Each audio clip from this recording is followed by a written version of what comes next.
Community's most recent Baldwinsville Community Update. I'm your host, Shelley Hoffman. Hey everybody, I am here with our mayor and I'm excited to hear what's been happening in Baldwinsville because as you know, sir, I've been in Tennessee. So I haven't been here. I haven't been scoping out the village for the last week or so. So how are you? Good. You probably had to go to Tennessee where it was probably cooler than here. It was. Wow. We were hot. Yeah, things are really bubbling. I mean, I thought it was great news yesterday to hear the governor say that if we hit 70% vaccination rate and we're at about 66.5, that all restrictions will be lifted. Yeah. He's envisioning maybe the 4th of July will be the time for that to happen. So I'm sure a lot of people got to be pretty excited to hear that. You know, we've had a lot of things opening up, but still with some restrictions in most cases, and it's just kind of burdensome for everything you plan. You have to say, can we have 20 people? Can we have 40 people? Do we have to wear masks? You know, do we have to be vaccinated? Puts a lot of pressure on event planners. This will take some of that off people, and then we just got to hope and pray that, you know, it works, that the infection rate doesn't come bouncing back up. But next week is a pretty big week for us. Tuesday is the opening of the farmers market. Yep. At the square at 3 o'clock on Tuesday from 3 to 7. I talked to Nick Sanford this morning. It's all fired up, ready to go. Said he's been down measuring, you know, around the edge of the square as far as vendors, and you know, he'll have his wood fire pizza, which is worth going down there for. Yes. So he's pretty pumped up. He's going to get in touch with Chuck McAuliffe and make sure any last details as far as the square are worked out. But for people, you know, there are picnic tables down there. There's benches. People want to go down and spend an hour, take a look at some produce, or walk around and then just sit and enjoy. You can see the river. It's a nice place, and I'm glad Nick is involved. I told him that I have mentioned his name to a few people who I didn't know would know him, and they went, "Oh, you're great if you got Nick. He's terrific." Yeah. So he was very happy to hear that he had some respect out there in the world, and it made me feel good to hear that people thought we were in good hands. And I know he's been working with the Samurais to get things, you know, using their expertise for organization. So that's on Tuesday. Wednesday on the island is the first day of the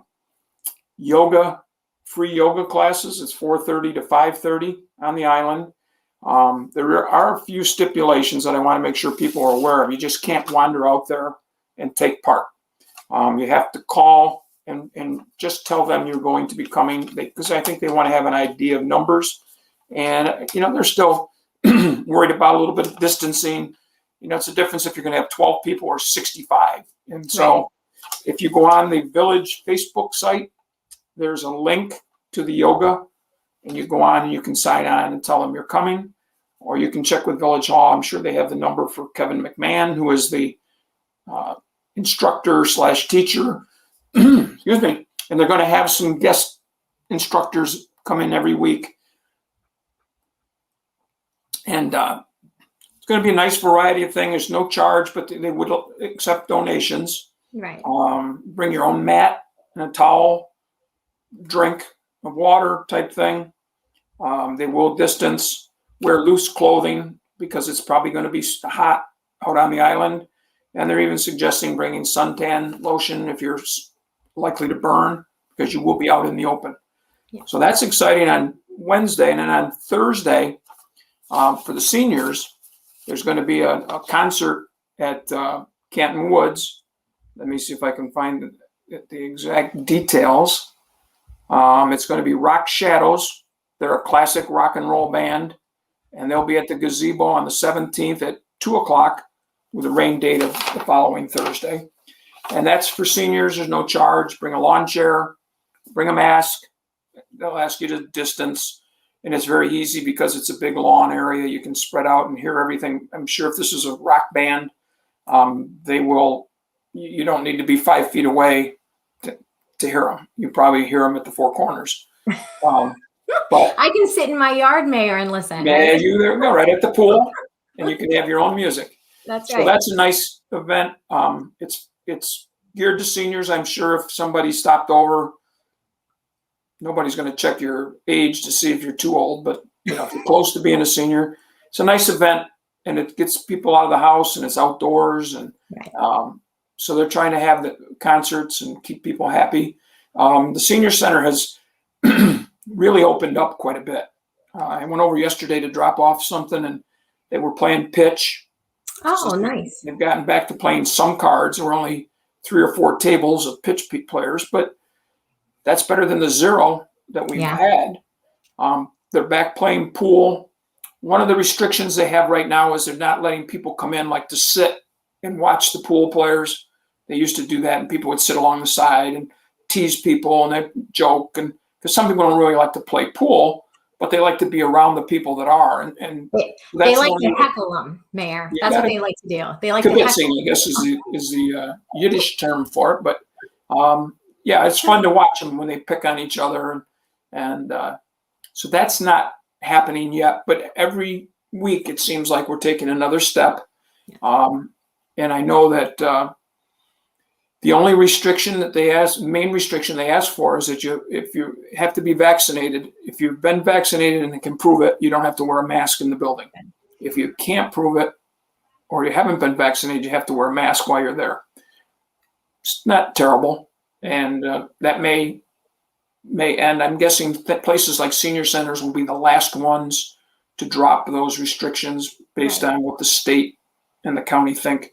Yep. So they are doing quite a bit of outdoor stuff still, and they've just decided that the outdoor works in a lot of cases. The Tai Chi, what the heck? I mean, you don't need a building. They're out in the parking lot, and the master or whatever they call the Tai Chi instructor, he wears his costume that goes with the Tai Chi, and he's barefoot, and they have the sticks, and it's pretty cool to watch. And they're also falls prevention. You use a chair, and they have you trying to strengthen your core of your body so you're less likely to fall. The art group actually, I think, has enjoyed the outdoors more than they did indoors in the past. It's because it's nice out. You're more creative when you're outside. There's no phones ringing, people yakking in the background and stuff. So everything has to have a proof of vaccination, and any of the events that you want to take part in, which you can find out by calling the center, you have to reserve a time. They don't want people just to wander in the door. And I came over to see if I could play cards. All the tables are full, don't have room. Call me. Maybe the next time we play cards, you can get signed up, get enough people at a table type thing. The village website and our Facebook site will have some updates as things go along. They are also going to have farmers market coupons expected sometime in July, but you can call the center starting June 28th and to sign up to get notified when the plan goes into effect. So you get some coupons when you go to the farmers market and buy produce. You get a discount. Will they be able to use them at our farmers market? I'm assuming, but I don't know. Okay. I didn't think to ask Nick today, and I don't even know. He hasn't done this before, so he probably didn't even know there's such a thing as a coupon. Yeah. So we'll get that straightened out.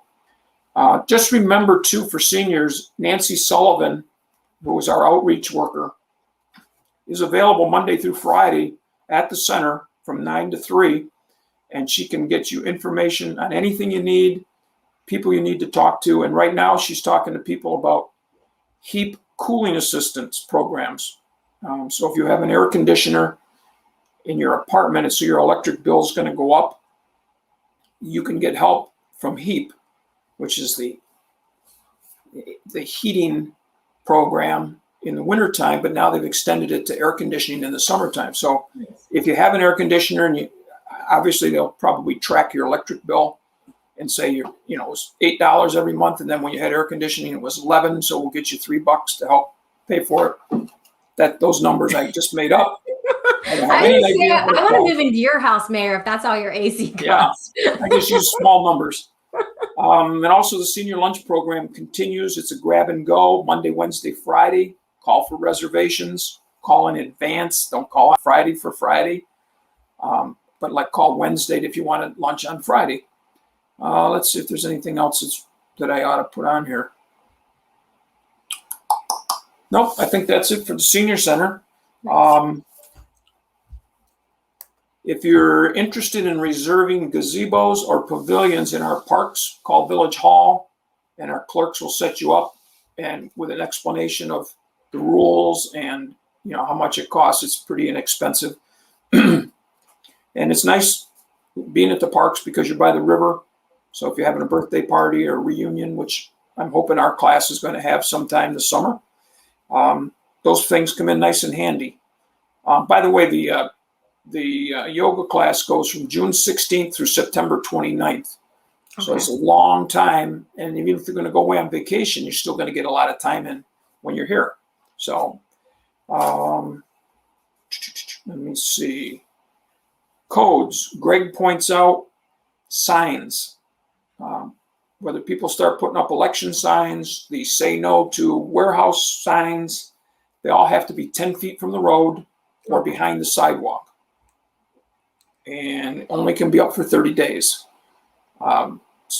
People kind of forget that, and typically this time of year we're not worried about it too much, but the warehouse signs are popping up different places, and election signs, there may be some early primary type stuff. So just keep in mind that the signs can't be up all summer long. And if you have a problem, call the codes office. And again, all of our offices are, people are there all day, 8 to 4.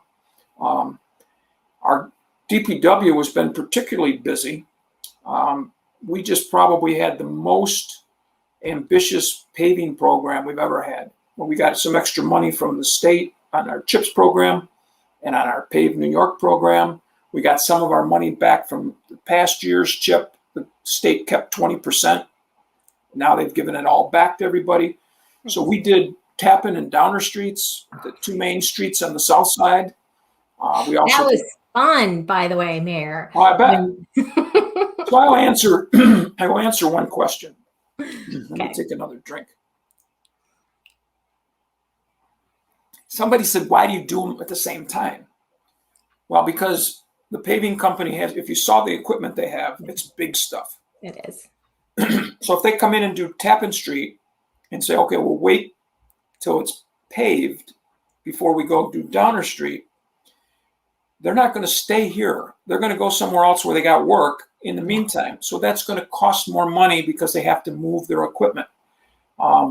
If they can do it consecutively, it cuts, it's significant savings to be able to go from Tappan to Downer to Seneca, Lower Downer. We got quite a bit done. I think most of the people who lived in that area did pretty good with it. It's people who came from other areas cutting through and suddenly ran into it, because I know that Chuck said he worked with the funeral home. They had a funeral. How are we going to get everybody in and out? Chuck said, when's your funeral? We'll get them in, we'll get them out. And they got them down to Canton Street, and they turned and headed to wherever they had to go. No problems. There was somebody had a major doctor's appointment. Chuck said, what time? He said, I'll be here to get you out. He said, we got him out and let him, get outside the area and he could get to his doctor's appointment. So that all the people who lived there were notified ahead of time we stuck letters in everybody's door type thing. It's people who don't live over there who were cutting through who got caught. And it's unfortunate that people don't understand. I saw a lot of comments on Facebook complaining, and I saw a lot of people on Facebook saying, does anybody ever not complain? You complained about how bad the streets were. Now they're fixing them, and you're complaining that they're fixing them. It's nice to see some cool heads just kind of come in and go, come on, folks. Yeah. I always say, Mayor, you have to pay attention. You're the mayor. I look at that stuff and I just think, what's the next thing on my agenda to do? What else do I have to do? But I zip around this village all the time. And if you're from here, you kind of know, if you see something happening, it's happening on Downer, you can go down Tappan. If it's happening on Tappan, you can bypass it, go down or go to the next one. But, when it is both of them, you have to stop and think that it did, if you put two and two together, it's going to be less expensive to do both at the same time. So your explanation makes perfect sense. And I'm sure, anybody that was complaining, the light bulb just went off if it didn't go off before. But we have a tendency in our society to run late, and then we think it's everybody else's fault that we didn't get there on time. And I'm as guilty as the next person, Me too. So when you're running late and that happens, you're like, oh my goodness. But at the end of the day, if we would do what our parents told us, which is you should be 10 to 15 minutes early for whatever your appointment is, those little hiccups wouldn't be such an inconvenience. But our society, we're always running, every which way. We did notify the schools, the ambulance corps, the police department, everybody in that realm knew that there was going to be an issue over there, so that the school buses, I'm guessing, tried to figure, let's get in and out. I don't know if there was any problem. We didn't hear anything from the school. Obviously, whatever, if an ambulance has to get through or a fire truck, provisions would be made to move things out of the way and let them go through. But as Chuck McAuliffe said to me, we could do that in 4 days, or we could do it in 3 weeks. Right. So that something would be tied up forever. For 3 weeks, or some place would be tied up. This way it was done in 4 days, basically. We did have a little side street work on Monday. It had to get taken care of. But other than that, the main thoroughfares were open, and beautiful riding on them. I appreciate all the hard work Chuck put into it. And, our guys were tied up over there for the whole time. Not everybody, but a lot of them were, blocking side streets and doing some work. They work with the crew that does the paving and a little side work, none of the main stuff. So we were involved, and I know Chuck was very proud that so much got done fairly quickly. So we've already done our sidewalks for the year. Our roads are done for the year.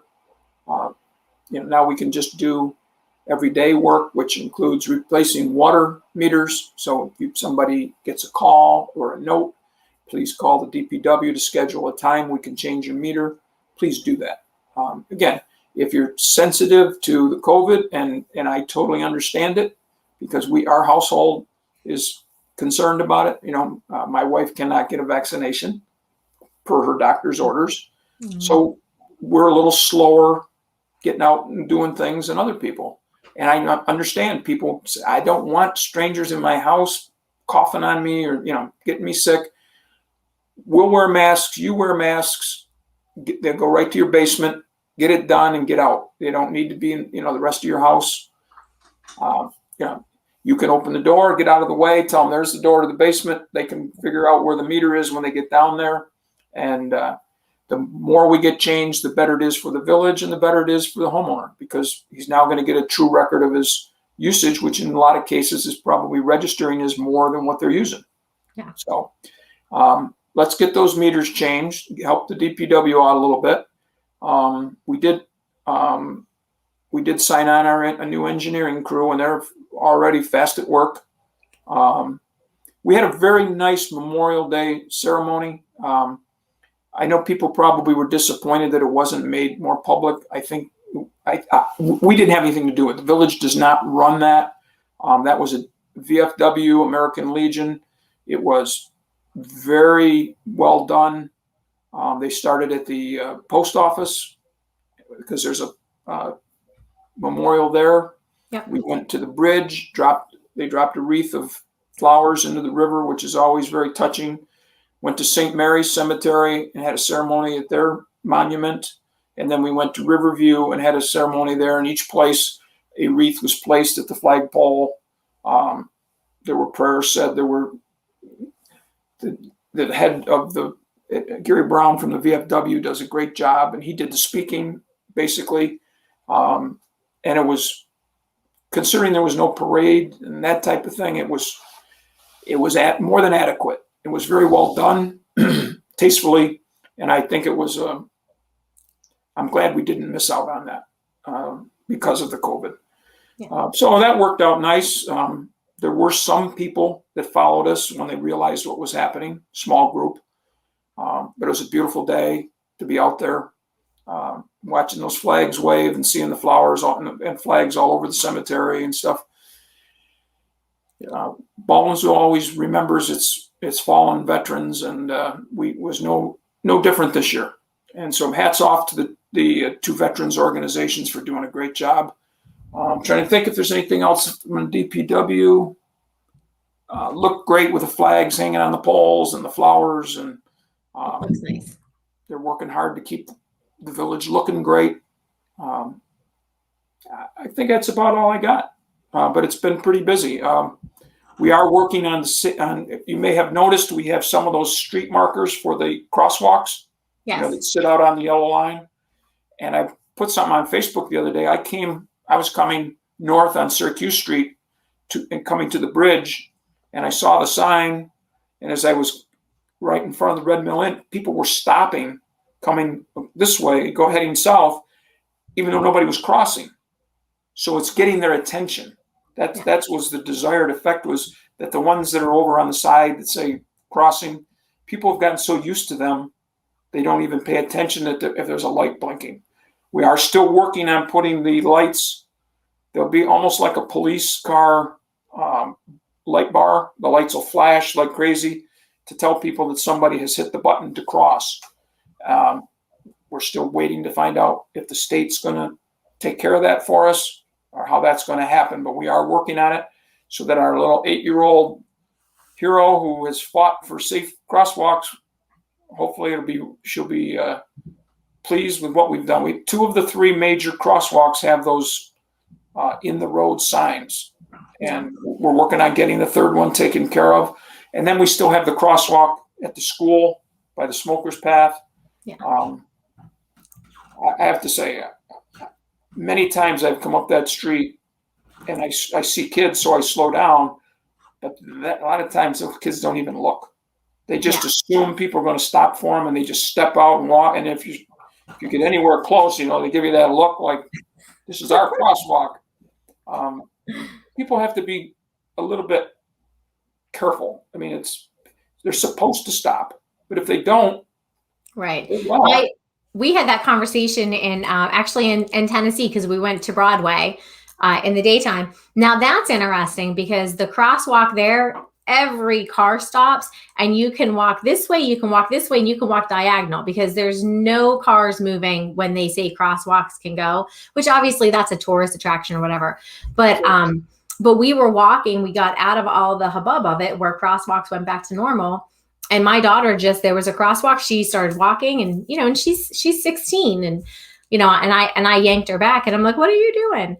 And you know what I mean? But you get in that mindset, there's a crosswalk, cars are supposed to stop, but they do not always, always stop. But and sometimes, if a driver has something else on their mind, they see it, you see them hit that. I've seen it at the library a couple times, the one in front of the library, where they end up hitting their brakes pretty good, and then they let the person cross. The person may not be standing out in the road, but they see them standing off the curb, right? And then they let them go. So, and some people are good at that. I try, if I see somebody that I think looks like they're trying to cross, I'll slow down and like point, and then they nod and we'll walk. But you see them looking the other way to make sure people coming the other way are going to stop. And that's the way you should do it. Hope that you do have the right of way, but sometimes the right of way could get you hurt if you don't pay attention. Right. So just like driving. That's getting straightened out. I appreciate all the work that Chief Leffenchuk has put in on that. Can't think of anything else to go with. I know the lacrosse team is number 1 seeded in the sectionals. They start tomorrow night in the sectionals. So good luck to Matt Wilcox and his crew. Baseball team's they won their division in the local league. So we had a good spring. I don't know how some of the others are doing because I'm not on their Facebook sites. I just happened to coach Dave Pennefeather when he was a kid in school. And Matt Wilcox and I go way back. I'm a good friend of his late dad's. And so I don't know. The softball team might be having a great year. I hope everybody is. It's been a tough year, and I give all the kids that play sports a lot of credit for dodging all the obstacles to make it work. So go Bees. Absolutely. So, well, thanks, Mayor, for the time today. And I guess we'll talk again in 2 weeks and we'll see, if anything's happened in the village, see how the farmers market's going. I'm kind of excited for that and the yoga. We did our first thing at HHC where we threw some things out that were happening in June as a test run. So, now for July, we can add the farmers market, we can add the yoga. Again, email out to Canton Woods. We just wanted to kind of do a test run to see what the layout was going to be before we got bombarded with too many things. So we got some great response back on that. So if anybody's watching this, if you have something coming up on July, I know that a couple grand openings are happening. People want to get back into the ribbon cutting if that's possible. So I think July and August is going to be amazing for the village with activity. So I'm looking forward to it. And I guess the deli is back up and running and going great. Yeah, that's good to hear. And I was talking to somebody the other day, and I said I really have been very proud of particularly our restaurants for how they have gotten through the pandemic. Very unusual things they had to do to try to stay ahead of the curve, and it appears that it worked for at least most of them, the ones that I've talked to, and they continue to thrive. I went yesterday. I went through town, and I don't know, it was about 3:00. And all the tables outside Angry Garlic were full. Oh yeah. At 3:00 in the afternoon. So that's pretty cool. I think it was 3 o'clock, somewhere in mid afternoon. And I thought, that's not lunch and that's not supper. People are smart enough. If I'm going to go eat at Angry Garlic or any of the other restaurants and I want to sit outside, I'm going to pick a time in between the big meals, hoping that there won't be as many people. Yeah, well, I will say you need to start calling for reservations at these places. We stopped at the Angry Garlic at 5, and we couldn't get a table until 8:30 on it. No, it was a weekend, I think. Yeah, it was definitely a weekend. And so we ended up going to another restaurant and stopping back at the Angry Garlic on our way back through. But we call that middle period at my house dunch. When I tell my kids we're eating dunch, that means they're getting lunch or dinner. They're not getting both. So which one are they wanting?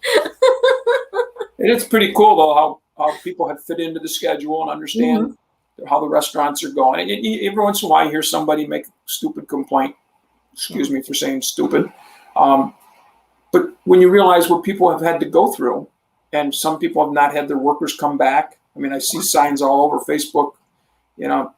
I've heard that Dunkin' Donuts, they were talking about the traffic at Dunkin' Donuts. And somebody said one of the issues is they don't have enough people in work.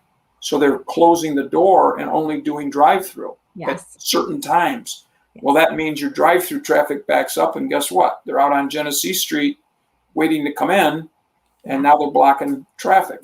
So hopefully that happened a lot in my travels. We stopped somewhere to get something to eat and got to the door, and there was a sign that said, due to low employees during this time frame, only drive-through is open. And that was like a Wendy's. There was, another coffee place that we stopped. So it's not just here in Beeville. That's pretty much across our country.